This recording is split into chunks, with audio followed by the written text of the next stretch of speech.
నన్నయ్య జైన బౌద్ధ మతాల తాకిడి నుంచి హిందూ మతాన్ని, బ్రాహ్మణ ధర్మాన్ని పరిరక్షించడం కోసం క్రీస్తుశకం 7-8 శతాబ్దాలలో కుమారుల భట్టు, ఆదిశంకరుడు నాయకత్వాన దక్షిణ భారతంలో బ్రహ్మాండమైన ఉద్యమం బయలుదేరింది.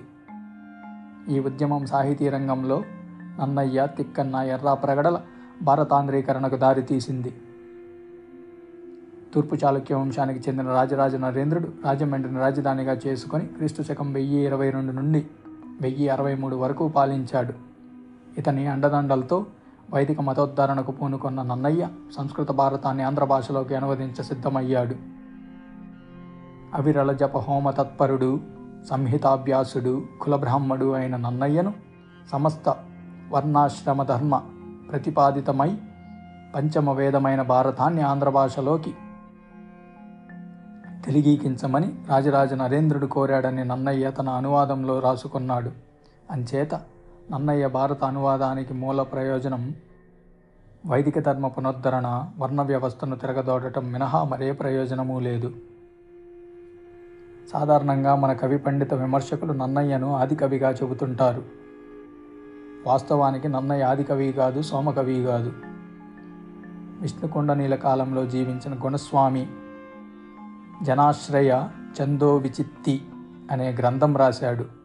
దీనిలో సీసం, ద్విపద, త్రిపద అనే దేశ చందాల్ని గూర్చిన వివరణ ఉంది. శాతవాహనుల శాసనాల్లో ప్రస్తావించబడిన నాటి గ్రామనామాల వల్ల సంస్కృత ప్రాకృత భాషలకు పూర్తిగా భిన్నము, అంటే ద్రావిడ సంబంధము అయిన దేశ భాషలు దక్షిణ భారతంలో ఉన్నట్లు ప్రబలమైన సాక్ష్యాలతో భాషాతత్వ శాస్త్రజ్ఞులు నిరూపించారు.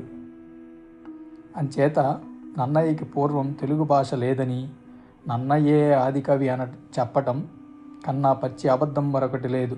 వాస్తవానికి నన్నయ్యకి పూర్వం 100 సంవత్సరాల పాటు సాహిత్యాభివృద్ధి జరిగింది.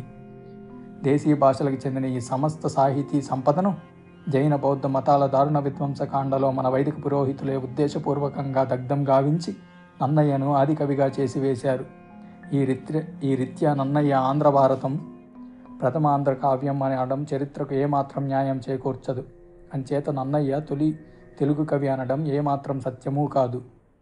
అలాగే ఆయనకున్న వాగమ శాసనుడు అనే బిరుదు కూడా నేతి బీరకాయలోని నెయ్యి వంటిదే.